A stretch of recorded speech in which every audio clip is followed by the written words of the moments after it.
So to talk about the archive, relating it to my personal practice, I took to talk mainly about my collaboration. Thank you.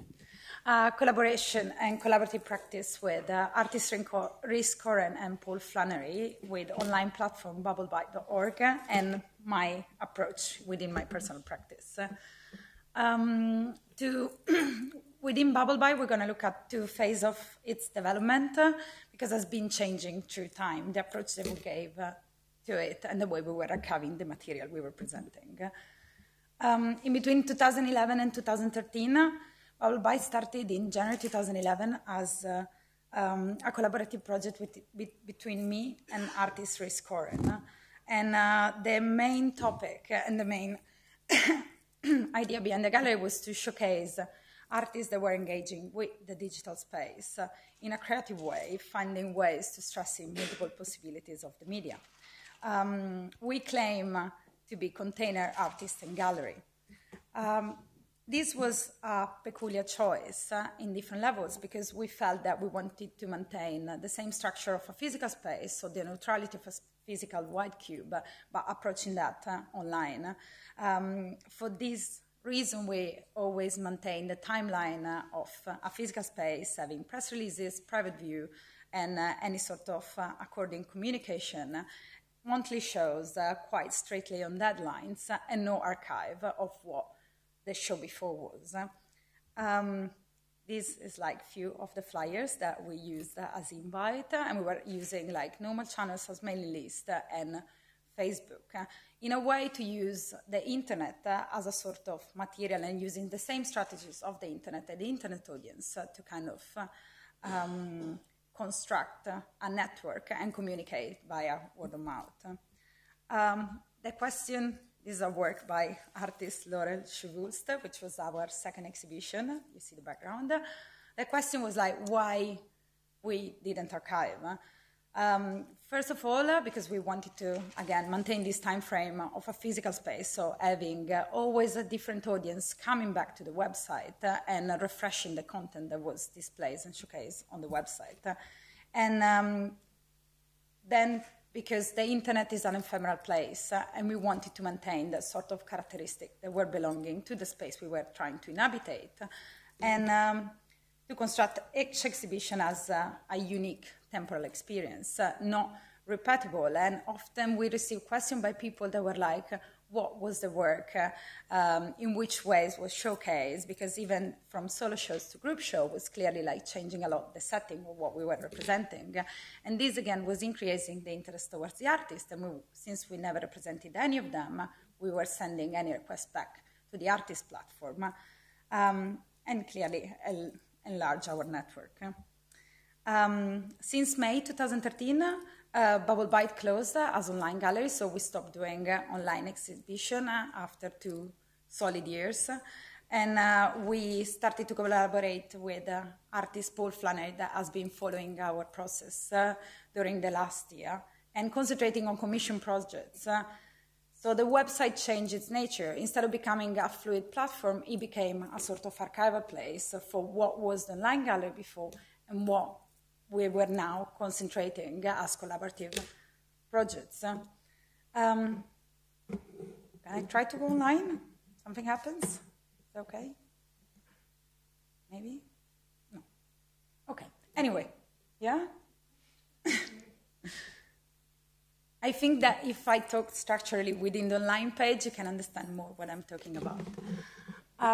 So now, okay, the structure of the gallery is divided between projects, which is the archive of all the collaborative projects that we've been doing under commission, often within other galleries or in different type of capacities. We did physical shows as well as takeovers. And the other side is the archival of the exhibition and what exactly happened between 2011 and 2013. Each exhibition is archived as a singular exhibition maintaining its press release, links to the artist's works, dates, and everything relevant, but as you can see, there's no picture or any sort of archive of the work. And that has been, since always, a very strict sort of decision for us to engage with that. Whilst in projects, we have a different sort of form of archiving because we have all the relevant information about the projects. But since the nature of the project was constantly different, and in particular what we've been concentrating in the last period of Bubble Byte has been the takeovers, so integrating and commissioning artists to relate to existing website. So for example, this is a sort of hijacking within the idea of the online. So this is a takeover that we did with Create London, that commissioned a work. We commissioned a different artist to create a soundboard and a moving image. They liked so much the takeover that they actually kept it. I don't know, that should be a video, but maybe it's a bit too long. I got back to the presentation.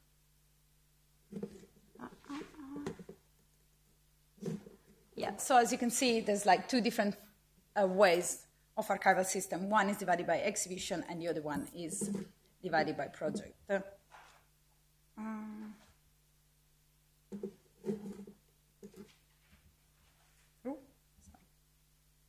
And these, like a little mention about what the takeovers were. And as I was saying, it's kind of like engaging with the existing format of a website. I have all the reference, so if then in the discussion we want to come back to it, I can show you more the projects. The other side is my personal practice, and now I do approach archiving within my personal practice as a curator. There are two different sides. The first one is related to the people I work with. That could be galleries or institutions or magazines. And in that case, the archival is based on the institution that invited me to collaborate with them.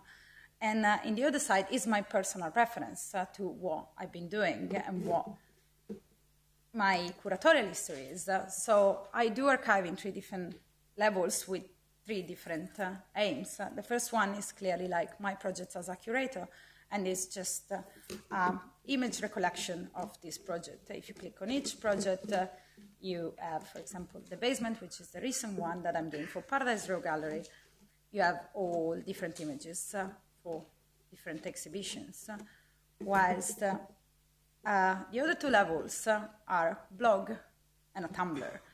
The blog is clearly a much more loose way of archiving my material, is what I like, what I'm interested in, and text about exhibition, other artists contribute, I've been collaborating with, things I've been participating, which don't really fit into my website. And Tumblr instead is, as everyone knows, is mainly a collection of images, so it's what drags your attention and what you're interested in. And it's quite quicker form of archiving without not that many reference to what the project is. I do archive text as well, but it's not exactly, from my personal point of view, the best place. Oh, sorry. Oh, okay. I added to the end of my presentation different points of view within which institution are using intelligently, from my personal point of view, the archive. So, and how the internet relates to it. We will get back to the discussion, but definitely the New Museum as a very good example of a digital archive for an art institution. It's very complete. You can, there's different connection within the exhibition material, the images, the artist practices, and it kind of gives you a whole experience within the archive.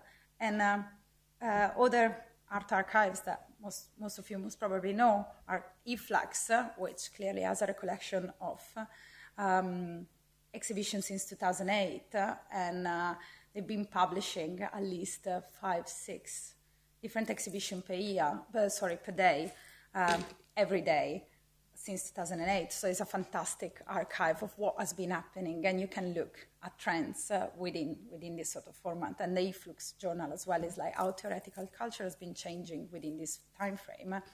UbuWeb is a fantastically free archive of artworks divided by sound, video, art, poetry, and you can completely get lost within that. And Rhizome, which is like the detachment site of the new museum, and how you do archive online works. And I found quite interesting to look at which categories they've been dividing their own archive, because it could have been quite a starting point to reflect about the idea of the archive and how online you can actually approach this sort of division within different type of works and what they try to get, what's their aim within that.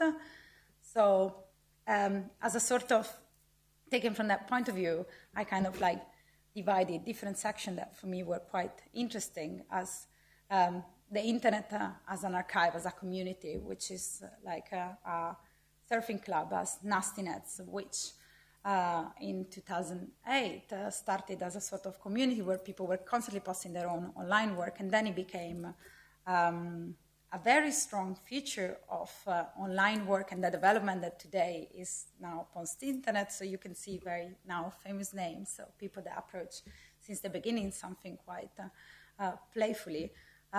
Internet Archaeology, which is a project by Ryder Rips, which is an artist, and he archives all the sort of memes and different outlooks of the internet. So you will have different graphic styles and emoticons since the beginning of the internet. So it's like how you look back into media, and because the internet is an evolving place. So clearly there is a sort of archaeology.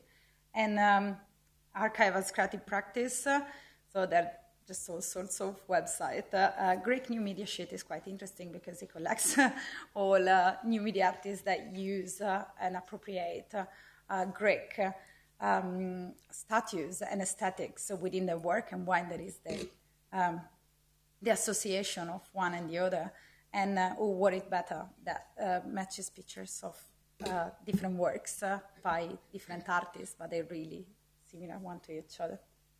And the open submission, which is a different form of archiving. Thank you.